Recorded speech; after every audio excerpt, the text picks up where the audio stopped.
Tech Cocktail Sessions, educational and inspirational talks from experienced startup founders, entrepreneurs, and thought leaders.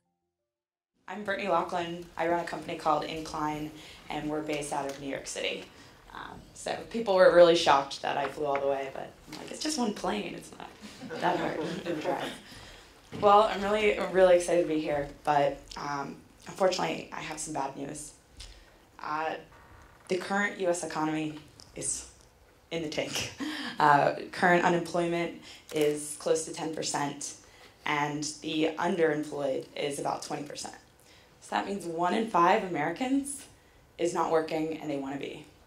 Now, this is really rough. I mean, America's this great country, and we all are doing these very innovative, great things, but there are a lot of people that are having a really hard time right now. But the weird thing is that we live in a country that has the most competitive education system in the world, and there's still people without jobs. Now, there's another problem with education. There's, I think collectively, $1 trillion worth of student debt from higher education. So I know this is very depressing, but the good news is that there are open jobs. The economy is growing and more jobs are opening, but there just happens to be a skill set gap. Now, educated college students might say, well, no one's hiring, there are no jobs. And maybe what we really should tell them to say is, 5 years ago, when I was thinking about applying to higher education, I didn't consider the economic impact that would exist after I graduated so I could obtain a competitive skill set. Now, this is just like crazy. I mean, the iPhone didn't even exist 5 years ago.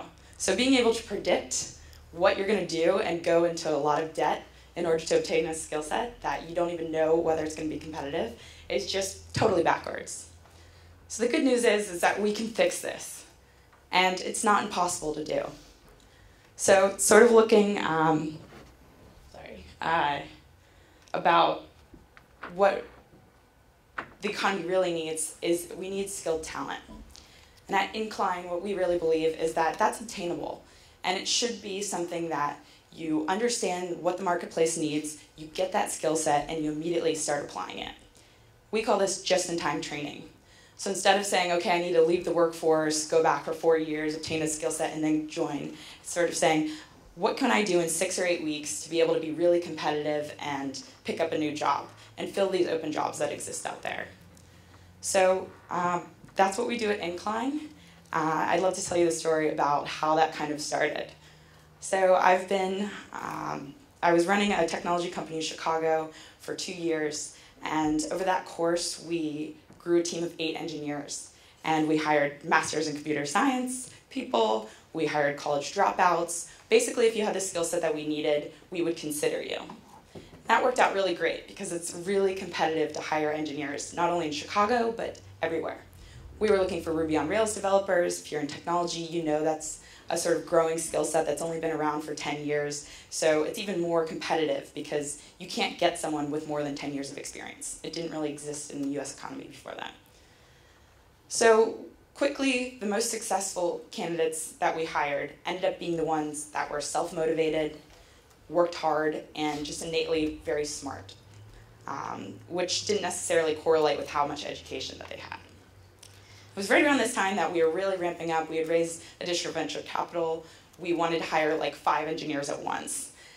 I was watching the news and they were talking about the drawdown of the war in Iraq and Afghanistan. They said over the next 5 years there will be 1 million veterans returning to the US workforce. And I'm a Navy brat. I come from a big military family. I'm like, wow, I would love to get some Navy talent in my company.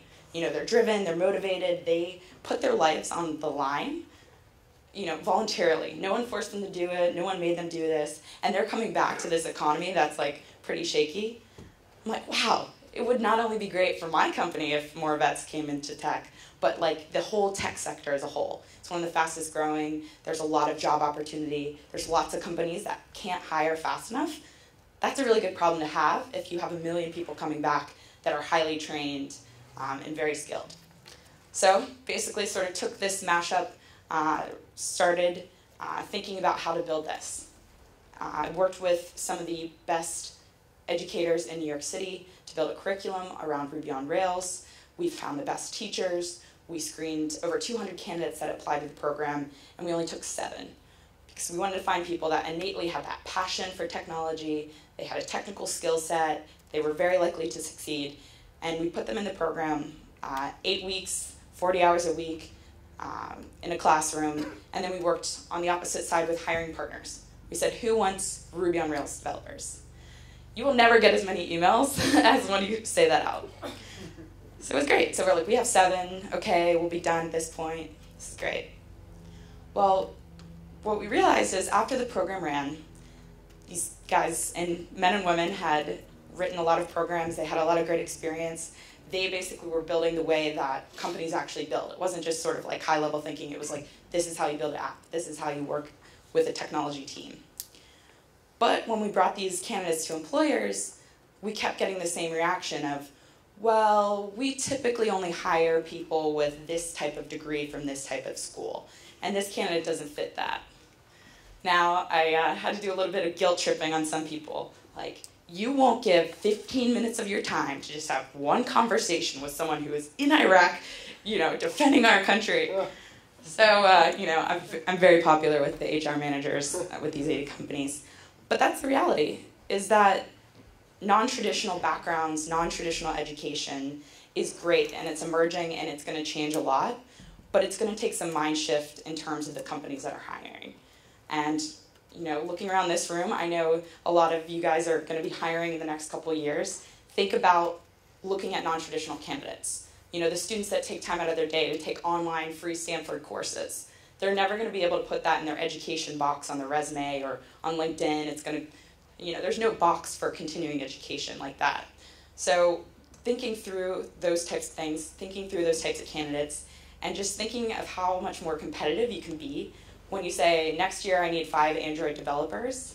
Okay, I'll go ahead and put 10 in the pipeline. We'll start training them. We'll see who shows up early for work every day. We'll see who works well in the team. You basically pre-vet these people on a training salary, not even a full-time salary, and then you know who's the best, and you can hire those people.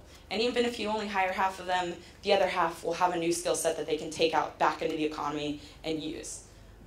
So that's basically what I ask of all of you, is think about ways to look at non-traditional candidates, don't exclude anyone, and really think about what skill sets you're going to need in the next year and start investing today. Thanks.